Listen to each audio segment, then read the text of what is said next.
Hello and welcome back to Brewed, Awakening, the podcast all about coffee and how coffee shops use smart tricks to make us want to buy more coffee.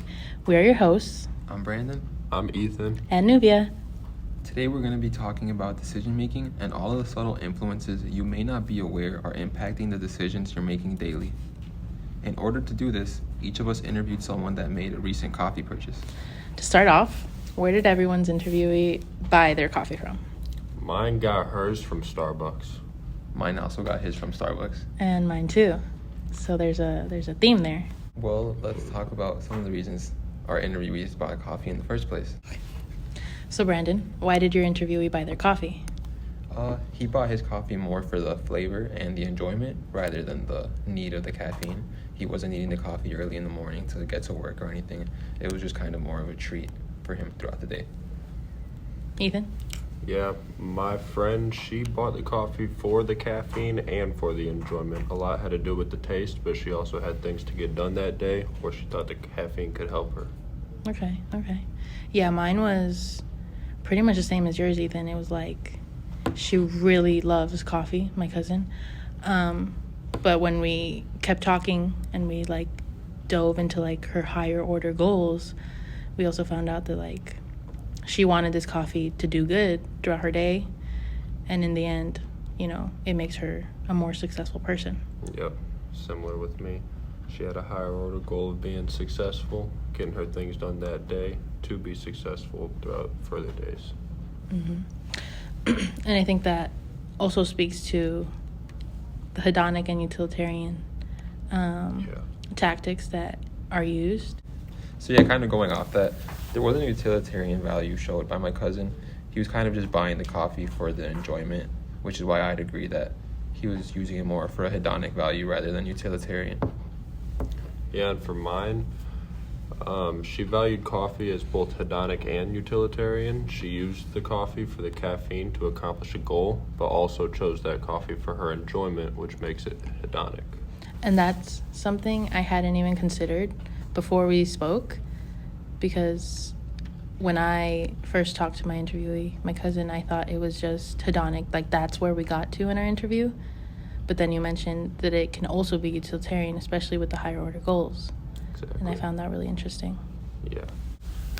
And for switching costs, usually it's just financial, but my interviewee had a loyalty program, so it would also be losing all those benefits, procedural benefits and financial benefits.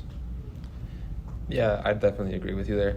My cousin is also in that. If we're talking about the Starbucks app, he talked about that procedural cost there, the loss of that app and how much it means to him. And, that's really the main reason he's going back to Starbucks, and the value he's presented there. Yeah, Starbucks has done a good job of keeping their customers loyal, brand loyal to them. I don't even think I asked my interviewee if they had the app, which I probably should have done, but I just saw it as financial. She did mention that anytime she does switch, it's because the price is finally weighing down on her, or if they get the coffee wrong, let's say one time.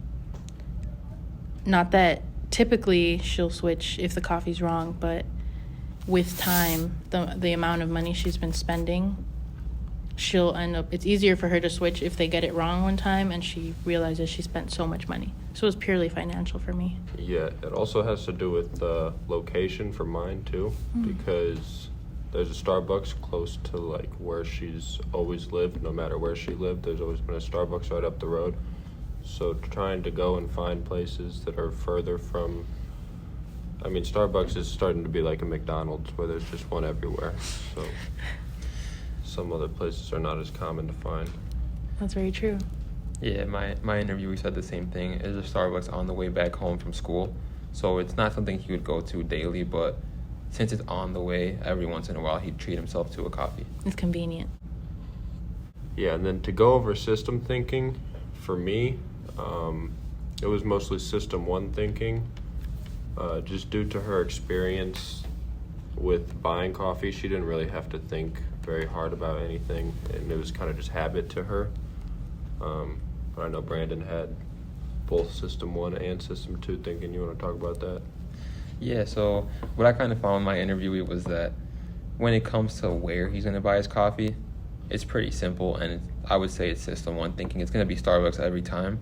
But once he gets to Starbucks, he's someone who's going to sit there and think about what drink he's going to make that day or what combination he's going to try. So I'd say there's a little more System 2 thinking there.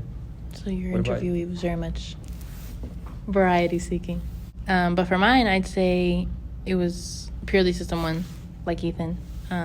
She's had the same coffee order for 6 years, I think. The only time she switches is for the seasonal drinks. So, I mean, big ups to Starbucks. Clearly their seasonal drinks work on people. They can switch it up. Yeah, so going off the seasonal drinks, that ties into the scarcity bias, which is a heuristic that Brandon was going to tell you guys about. Yeah, let me tell you a little bit more about it. So my cousin, he told me about how once Starbucks drops that pumpkin spice latte, it's kind of irresistible. He's not someone who's going to buy a coffee every day, but, the pumpkin spice latte, it's kind of unique, and it'll motivate you to go buy it more often because it's not going to be there all year round. Exactly. Mm-hmm. And I think that works on a lot of different customers. I mean, besides even just our interviewees, clearly, but it's definitely a tactic I think Starbucks knows they're doing. They're very aware of it, and they also are aware of the success it has year-round. Another heuristic we can talk about is social proof, and this one is very good for Starbucks because so many people get it and they're taking it into school with them or into work with them, and everybody sees them have a nice, yummy-looking Starbucks coffee, and that's social proof because that's going to make you want to go buy some Starbucks too. I think that even works in, like you said, school and stuff, professional settings.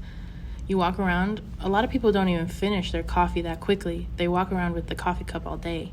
And Starbucks has such a recognizable logo. They're such a recognizable brand that you see it and it's instantly put into your mind. Exactly. I agree with that. Yeah, and we haven't even talked about the social media aspect of that. Thinking about all the times people are going to post their drink, post their combinations to TikTok, and the effect that has on people. Yeah, it sort of became a trend to have Starbucks, which is just growing the brand. And I think that in itself also causes a lot of herd mentality, where some people feel like they have to be a part of that group. Mm-hmm. If you're not drinking Starbucks, like, what are you doing? Even for people that don't even drink coffee, but maybe want to get into drinking coffee, that's the first place they're going to go because that's what they see everybody having. Mm-hmm. Yeah, I'd say my cousin didn't show so much herd mentality. He's not someone who's too likely to follow the crowd, Did you guys experience that with your interviewees? Honestly, no, I didn't, because when speaking to her, I kind of prompted her to ponder the situation if she was in a group setting and everyone wanted to go out and get coffee, but you're not craving it. Would you get coffee because you want to be a part of that group, because you want to fit in? And she said no.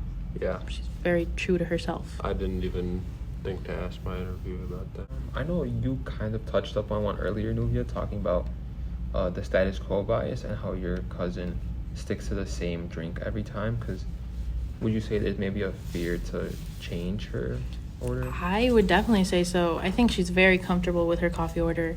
It was introduced to her in high school.